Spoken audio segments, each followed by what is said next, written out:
नमस्कार श्रीत दिलीप मल्लिक भारतीय जनता पार्टी मुखपात्र मो सहित सामिल होती श्रीत मल्लिक विजु जनता दल आज तार स्वतंत्र ट्रेनिंग कैंप शंख भवन में करिछि।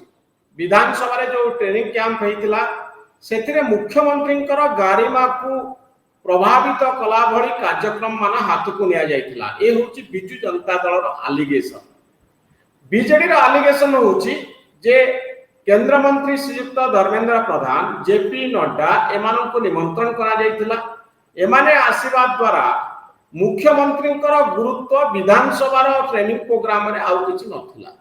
तेणु बाध्य होई ओडिशार मुख्यमंत्री गारिमा को रक्षा करबा पई जाई बिजु जनता दल ए प्रोग्राम को बॉयकॉट कला आ सेति पई स्वतंत्र भाव में शंख भवन रे बिजु जनता दल एमएलए मानकर ट्रेनिंग प्रोग्राम करागला। तो आप रिएक्शन कौन श्रीत मल्लिक? नवीन बाबू 25 वर्षर मुख्यमंत्री दायित्व थिले एवं ओडिशा रे आंचलिक दलर नेतृत्व नौचंती। ये बोधे राजनीति एवं राजनीतिक दल एवं राजनीतिक व्यवस्था को निजर कंपनी भावुचंती, निजर प्राइवेट लिमिटेड कंपनी भावुचंती एवं केवल तांकर अहंकार तांकर अख्तियार ए कथा को मने करूचंती। किंतु जेहेतु भारत वर्ष रे एक गणतंत्र राष्ट्र एवं एटी फेडरल सिस्टम अच्छी एटी जो गणतंत्र व्यवस्था रे ये गणतंत्र व्यवस्था रे जेतेबेले आज जो प्रशिक्षण कार्यक्रम एटी विधानसभा 147 रु 84 जन नूतन विधायक निश्चित भाव में विधानसभा जो प्रोसीजर अच्छी विधानसभा जो रूल्स अच्छी विधानसभा जो उपस्थापना करिवार जो प्रणाली प्रक्रिया अच्छी राजनीति रे हमें बाहर बहुत भाषण बाजी करूछु बहुत कथा कहूछु एवं बहुत दाबी उपस्थापन करूछु। गारिमा नष्ट कला बळे किछि प्रोग्राम शेड्यूल आपण करिथिले कि मु आपन को कहूछि तेनु ए कथा हला बळे किंतु ये जो कथा आज केवल बहाना करूचंती जे मुख्यमंत्री गारिमा नष्ट होबार कोनोसी एठी कोनोसी उदाहरण भी नाही। मु आपन को गोटे कथा कहबी से कथा को उदाहरण देली मु आपन को जे से भाबुचंती बोले प्राइवेट लिमिटेड कंपनी एवं एटी विधानसभा माने मुख्य किए ना विधानसभा को परिचालनागत दृष्टि विधानसभा अध्यक्ष होउचंती निजे बाचस्पति महोदय एवं बाचस्पति महोदय कहा को अतिथि करिवे किभଳି भाବରେ ताकर परिचालना करिवे ये होची संपूर्ण भाव ताकर दायित्व। तो सेहिति पाई मध्य ये जो कथा उठुची जे जेपी नड्डा को डका जाइतला बा प्रथम गोटा आरंभ करा जाइतला धर्मेंद्र प्रधान किए धर्मेंद्र प्रधान जड़े पार्लियामेंटारी केंद्र मंत्री से कोनोसी दलीय पदपदवे नाहंती जदियो जेपी नड्डा जड़े राष्ट्रीय अध्यक्ष अछंती से कथा को मध्य आमे ठीक अछि से कथा को ग्रहण करा गला परे मध्य ये कथा को जेतेबेले नवीन बाबू को भी डका जाइतला विरोधी दल नेता एवं से राज्यर 25 वर्षर मुख्यमंत्री एवं तांकर अभिज्ञता बहुत अछि तांको भी डका जाइतला। द्वितीय कथा होची सेठी नरसिंह मिश्र सी सदस्य नाहंती किंतु जेहेतु दलर एक जने विधानसभा वरिष्ठ नेतृत्व एवं कांग्रेस नेता सी एवं ता पूर्व से विरोधी दल माने रहिचंती एवं तांकर बहुत अभिज्ञता अछि ताकू भी डका जाइतला एवं सेहि भली भाव रे रणेंद्र प्रताप स्वाई जने वरिष्ठ विधायक जे 8 थर विधायक ताकू मध्य डका जाइतला। तो एमती अन्य मानकु मध्य सुजोग दिया जाइतला जो माने कि प्रकृत रे ये प्रशिक्षित करे परिबे विधानसभा रे ये से कथा करा जाइतला। मुते तो कोठी लागुची जे ये कथा जो खाली मुख्यमंत्री को एवं केंद्र मंत्री काहे के आसिले एवं केंद्र मंत्री के आसिले ओटे पार्लियामेंटरी अफेयर मिनिस्टर जे कि लोकसभा रे अछंती एवं से आसीथिले कहया पे किरण रिजू तो एथिरे कोनसी जेपी नड्डा धर्मेंद्र प्रधान जेपी नड्डा कहली धर्मेंद्र प्रधान जड़े केंद्र मंत्री धर्मेंद्र प्रधान जड़े पार्लियामेंटेरियन केंद्र मंत्री जदि सी भी प्रशिक्षण को आसिले असुविधा तो रहा कोटी तो नवीन बाबू को भी डका जाइतला नरसिंह मिश्र को भी डका जाइतला रणेंद्र प्रताप स्वाई को भी डका जाइतला। ये समस्त राजनीतिक दलरू जो माने अभिज्ञ जो मानकर अभिज्ञता अच्छी जो माने विधायकों को ठीक दिग्दर्शक दे पारिबे मार्गदर्शक दर्शन दे पारिबे से मैं डका जाइतला कि तापरे मध्य जेतेबेले ए कथा अभियोग आसिला आमे मध्य से कथा को ठीक अछि जदि विरोधी अभियोग करूछन से अभियोग को मध्य ଗ୍ରହଣ କରିକିରି ମଧ୍ୟ ସେ କଥାକୁ ବାଦ ଦିଆଗଲା। ମାନନୀୟ ରାଷ୍ଟ୍ରୀୟ ଅଧ୍ୟକ୍ଷ ବା ଯିଏ କେନ୍ଦ୍ରମନ୍ତ୍ରୀ ଜେପି ନଡ୍ଡା जी ଏବଂ କେନ୍ଦ୍ରମନ୍ତ୍ରୀ ଧର୍ମେନ୍ଦ୍ର ପ୍ରଧାନଙ୍କୁ ବାଦ ଦିଆଗଲା। ତାପରେ ବି କାହିଁକି ଆସିଲେ ନାହିଁ, କଣ ପାଇଁ ବୟକଟ କଲେ? ମୁଁ ଆପଣଙ୍କୁ କହିବି, ପ୍ରକୃତ କଥା ହଉଛି ଯେ ନବୀନ ବାବୁ କୋଉ ଭାଷାରେ କହିବେ, ଏବଂ ନବୀନ ବାବୁ ଯେହେତୁ ବିଧାନସଭାର ରୁଲ୍ସ ଜାଣନ୍ତି ନାହିଁ, ବିଧାନସଭାକୁ ଆସନ୍ତି ନାହିଁ, କେବଳ ବିଧାନସଭାରେ କାଗଜ ଖଣ୍ଡେ ପଢନ୍ତି, ବିଧାନସଭାର ବିଧି ବ୍ୟବସ୍ଥା ବିଷୟରେ ଜାଣିନାହାନ୍ତି, ସେ କୋଉ ବିଧି ବ୍ୟବସ୍ଥାର ମାନେ ଉତ୍ତର ରଖିବେ ଏବଂ କୋଉ ବିଧି ବ୍ୟବସ୍ଥାର ସେ କାହାକୁ ଶିକ୍ଷା ଦେବେ ବିଧାୟକ ମାନଙ୍କୁ, ଇଏ ହଉଛି ପ୍ରଶ୍ନ। ଯୋଉଥିପାଇଁ କି ଡରିଲେ, ତେଣୁ ମୁଣୁ ମାରିଲେ ଯିବ ସରି ଦେବଙ୍କ ସଙ୍ଗେ କିମ୍ପା କରି, ଯେହେତୁ ନିଜେ ଆସିବେ ନାହିଁ, ନିଜେ ଆସିବାର ମଧ୍ୟ ସେ ଦକ୍ଷତା ରଖିନାହାନ୍ତି, ସେଇଥିପାଇଁ ମଧ୍ୟ ତାଙ୍କ ଦଳକୁ ଏ କଥା ବିଭିନ୍ନ ବାହାନା କାଢିକି ୟାକୁ ନିବୃତ୍ତ କରିଲେ, ତାଙ୍କ ଦଳ ଏବେ ଆସିଲା ନାହିଁ। ଏବଂ ତାଙ୍କ କିନ୍ତୁ କାର୍ଯ୍ୟାଳୟରେ ସେ ନବୀନ ବାବୁ ଟ୍ରେନିଂ କଣ ଦେବେ, ଆମ ଯୋଉ କାର୍ଯ୍ୟାଳୟରେ ଭାଷାରେ ଆମେ ହେଲେ ବି ଟ୍ରେନିଂ ଦବୁ। ଦିଲ୍ଲୀ ବାବୁ, ନବୀନ ବାବୁ ଯୋଉ ଆଜ୍ଞା, ଭାଷାରେ ହେଲେ ବି କଣ କିଛି କହିପାରିନଥାନ୍ତେ ବା ପଢିପାରିନଥାନ୍ତେ? ତାଙ୍କର ଅସୁବିଧା କଣ ଥିଲା? ସେ ତ 24 ବର୍ଷର ମୁଖ୍ୟମନ୍ତ୍ରୀ, ଅସୁବିଧା କେତେ ଏଭଳି ପ୍ରୋଗ୍ରାମ କରିଛନ୍ତି। କହିପାରିବେନି ବୋଲି ତ ଆସିଲେନି,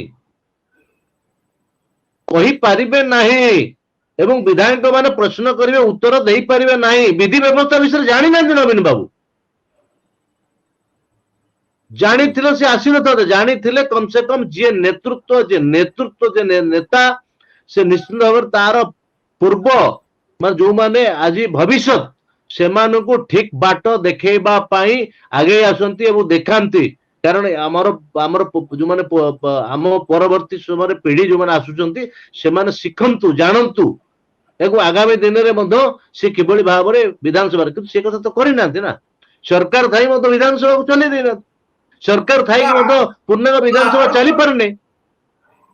ଦିଲ୍ଲୀ ବାବୁ, ପ୍ରୋଗ୍ରାମ କଣ ଏମିତି ଡିଜାଇନ କରାଯାଇଥିଲା ଯେ ଶ୍ରୀଯୁକ୍ତ ଧର୍ମେନ୍ଦ୍ର ପ୍ରଧାନ ଏବଂ ଶ୍ରୀଯୁକ୍ତ ଜେପି ନଡ୍ଡା ଆସିବା ଦ୍ୱାରା ମୋହନ ଚରଣ ମାଝୀ ଓଡ଼ିଶାର ମୁଖ୍ୟମନ୍ତ୍ରୀଙ୍କର ପ୍ରଭାବ କମି ଯାଉଥିଲା ସେ ଟ୍ରେନିଂ ପ୍ରୋଗ୍ରାମରେ, ବା ତାଙ୍କର ଗାରିମା କାହିଁକି ନଷ୍ଟ କମିଯିବ? ହଉଥିଲା? ମୁଖ୍ୟମନ୍ତ୍ରୀଙ୍କ ସ୍ଥାନରେ ଏବଂ ମୁଖ୍ୟମନ୍ତ୍ରୀଙ୍କର ସ୍ୱତନ୍ତ୍ର ସମ୍ମାନ ଅଛି, ମୁଖ୍ୟମନ୍ତ୍ରୀଙ୍କ ସ୍ୱତନ୍ତ୍ର ସ୍ଥାନ ଅଛି ଏବଂ ସେଠି କେନ୍ଦ୍ରମନ୍ତ୍ରୀ ଆସିବେ, ଟ୍ରେନିଂ ଦେବେ, ଗୋଟେ ଟ୍ରେନିଂ କାର୍ଯ୍ୟକ୍ରମ। ତାହା ମଧ୍ୟ ମୁଁ ପ୍ରଥମରୁ କହିଛି ଯେ ବିଧାନସଭାର ବାଚସ୍ପତି, ବିଧାନସଭାରେ ଯୋଉ କାର୍ଯ୍ୟକ୍ରମ ହବ, ବିଧାନସଭାରେ ବିଧାୟକ ଟ୍ରେନିଂ ହବ, ତେଣୁ ସିଏ କାହାକୁ ଅତିଥି କରିବେ, କାହାକୁ ଟ୍ରେନିଂ ଦେବା ପାଇଁ କାହାକୁ ଉପଯୋଗ କରିବେ, ସେଟା ତାଙ୍କର ପ୍ରେରୋଗେଟିଭ, ସେ ନିଷ୍ପତ୍ତି ତାଙ୍କର, ସେ ନିଷ୍ପତ୍ତି। ଏବଂ ସେଠି ମଧ୍ୟ ମୁଖ୍ୟମନ୍ତ୍ରୀ ବି ମଧ୍ୟ ତାଙ୍କର ଯାହା ମୁଖ୍ୟମନ୍ତ୍ରୀଙ୍କର ଯୋଉ ଦାୟିତ୍ୱ ଥିଲା ବା ମୁଖ୍ୟମନ୍ତ୍ରୀ ଯୋଉଭଳି ଭାବରେ ତାଙ୍କର ମାର୍ଗଦର୍ଶନ ସିଏ ବି କରିବେ, ବିରୋଧୀ ଦଳ ନେତା ବି କରିଥାନ୍ତେ ଏବଂ ଆଉ ଅନ୍ୟାନ୍ୟ ବରିଷ୍ଠ ନେତୃତ୍ୱ ବି କରିଥାନ୍ତେ, ଏଥିରେ କୌଣସି ଅସୁବିଧା ନଥିଲା। ଇଏ କେବଳ ବିରୋଧ କରିବା ପାଇଁ, ବିରୋଧ ଅନ୍ୟ ପକ୍ଷରେ, ମୁଁ ଆପଣଙ୍କୁ ସ୍ପଷ୍ଟ କହୁଛି, ଏଇଟା ହିଁ କାରଣ। ଆପଣ ଭଲ ଭାବରେ ଅନୁଧ୍ୟାନ କରନ୍ତୁ ଯେ ନବୀନ ବାବୁ ଯୋଉ ବିଧି ବ୍ୟବସ୍ଥା ବା ବିଧାନସଭା ବିଷୟରେ ଜାଣିନାହାନ୍ତି, ବିଧାନସଭାକୁ ଆସୁନାହାନ୍ତି, ଏବେ ବି ବିଧାନସଭା ଆସୁନାହାନ୍ତି। ସରକାରୀ ଦଳ ବେଳେ ମୁଖ୍ୟମନ୍ତ୍ରୀ ଥିଲାବେଳେ ତ ଆସୁନଥିଲେ, ବହୁତ ବାଧ୍ୟବାଧକତାରେ କେତେବେଳେ ଆସୁଥିଲେ ନ ଆସୁଥିଲେ, ଏବେ ବି ମଧ୍ୟ ବିରୋଧୀ ଦଳ ରହିକି ମଧ୍ୟ ଆସୁନାହାନ୍ତି। ଦିଲ୍ଲୀ ବାବୁ, ଏବଂ ମୁଁ ଆଉ ଗୋଟେ କଥା ଯୋଉଥିପାଇଁ କି ଯୋଉ ଆପଣ ଭାବୁଛନ୍ତି କି ବିଜୁ ଜନତା ଦଳ ଆଗ୍ରେସିଭ ହଉଛି ଏବଂ ବଡ ଚ୍ୟାଲେଞ୍ଜର ଭାବରେ ଆଗକୁ ଆସୁଛି? ଇଲେକ୍ସନ ହାରିଲା ପରେ ମଧ୍ୟ ବିଜୁ ଜନତା ଦଳ ଶକ୍ତି ସଂଗ୍ରହ କରୁଛି ଲଢେଇ କରିବା ପାଇଁ, ପୁଣି କ୍ଷମତାକୁ ଫେରିବା ପାଇଁ। ଏକ ରାଜନୈତିକ ଦଳ, ସେ ବିରୋଧୀ ଦଳରେ ରହୁ ବା ଶାସନରେ ରହୁ, ଆଉ ନିଶ୍ଚିତ ଭାବରେ ତାର ରାଜନୈତିକ ପୁଣି ଆଗକୁ କିଭଳି ଭାବରେ ସେ ବଢିବ, ତାର ରାସ୍ତା ତିଆରି କରିବା, ତାର ମାନେ ଖସଡା ପ୍ରସ୍ତୁତ କରିବା, ତା ପାଇଁ ପ୍ରସ୍ତୁତି ହବା, ଇ ଆବଶ୍ୟକତା ରହିଛି।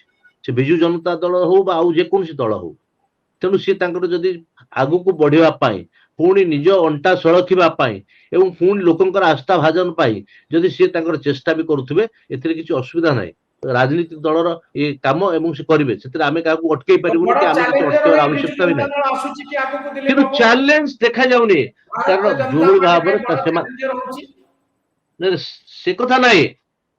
ଓଡ଼ିଶାବାସୀ ଭାରତୀୟ ଜନତା ପାର୍ଟି ପ୍ରତି ପୁରା ଆସ୍ଥା ଭରସା ରଖିଛନ୍ତି ଏବଂ ବହୁ ସଂଖ୍ୟାରେ ସମର୍ଥନ ଦେଇକି ସରକାରକୁ ଆଣିଛନ୍ତି ଏବଂ ଭାରତୀୟ ଜନତା ପାର୍ଟି ସରକାର ଯୋଉ କଥା କହିଥିଲା ଗୋଟି ଗୋଟିକିରି ସେ କଥାକୁ सब माने गोटी गोटी के पूरण करुची एवं लोकंक सरकार लोकंकर मुख्यमंत्री लोकंक प्रिय ହେଇଛି ଆଜି ସରକାର ହେଇଛି ଲୋକଙ୍କ ପ୍ରିୟ ମୁଖ୍ୟମନ୍ତ୍ରୀ ହେଇଛନ୍ତି ତେଣୁ ଏଠି ଆମେ କୌଣସି ଭୟଭୀତ ହବାର ନାହିଁ ଭୟଭୀତ ସେଇମାନେ ଏବଂ ସେମାନେ ଏତେ ହତାଶାରେ ଅଛନ୍ତି ଯେ ଆପଣ ଦେଖିବେ ବିଧାନସଭାରେ ହଉ ବାହାରେ ହଉ ଯୋଉଭଳି ଭାବରେ ତାଙ୍କର ହତାଶା ପ୍ରକାଶ ପାଉଛି ତାହା ତାଙ୍କର ଜଣା ପଡୁଛି ତାଙ୍କର ଦୁର୍ବଳତା ଏବଂ ସିଏ ଅଣ୍ଟା ସଳଖିବେ ଆଗକୁ ଆସିବେ ଇଏ ଆସିଲେ ତ ଭଲ କଥା ଆସିଲେ ତ ଗୋଟେ ବିରୋଧୀ ଦଳ ଯଦି ଷ୍ଟ୍ରଙ୍ଗ ହବ ତାହେଲେ ଶାସନ ବ୍ୟବସ୍ଥା ଏବଂ ଗଣତନ୍ତ୍ର ବ୍ୟବସ୍ଥା ଠିକ ରହିବ ଆମେ ତ ସ୍ୱାଗତ କରିବୁ ୱେଲକମ କରିବୁ ଆମେ ତାଙ୍କୁ ଯେ ସେମାନେ ଯଦି ଅଣ୍ଟା ସଳଖି ଠିକ ଭାବରେ ସରକାରଙ୍କୁ ଗଠନମୂଳକ ସମାଲୋଚନା କରନ୍ତୁ ବା ଗଠନମୂଳକ ବିରୋଧ କରନ୍ତୁ ଏ କଥା ହେଲେ ସରକାର ବି ଭଲ ଚାଲିବ ଲୋକଙ୍କର ବି ଉନ୍ନତି ହବ ଗଣତନ୍ତ୍ର ରାଷ୍ଟ୍ର ଇଏ ଏକ ଶୁଭ ସଂକେତ କିନ୍ତୁ ସେ କଥା ଆମେ ଦେଖୁନୁ କେବଳ ମାନେ ଏଠି ବିଧାନସଭାରେ ନା ଆଲୋଚନା କରି ଦଉଛନ୍ତି ନା ବାହାରେ କୌଣସି କଥାକୁ କରି ଦଉଛନ୍ତି ଏବଂ ଯିଏ 100 ଟଙ୍କା ବୋନସ ଦବା ପାଇଁ ଅକ୍ଷମ ଥିଲେ ସିଏ ଆଜି ଯେତେବେଳେ ଲୋକଙ୍କୁ ବ୍ୟବସ୍ଥା କରାଯାଉଛି ମୋହନ ମାଝୀଙ୍କ ସରକାର ସେତେବେଳେ ସେମାନେ ସମାଲୋଚନା କରୁଛନ୍ତି ଇଏ ହଉଛି ତାଙ୍କର ହତାଶା ଭାବ ଏ ହଉଛି ହତାଶା ଭାବ ବହୁତ ଧନ୍ୟବାଦ ଶ୍ରୀଯୁକ୍ତ ଦିଲ୍ଲୀପ ମଲ୍ଲିକ ଆପଣଙ୍କର ମତାମତ ପାଇଁ ବହୁତ ଧନ୍ୟବାଦ ନମସ୍କାର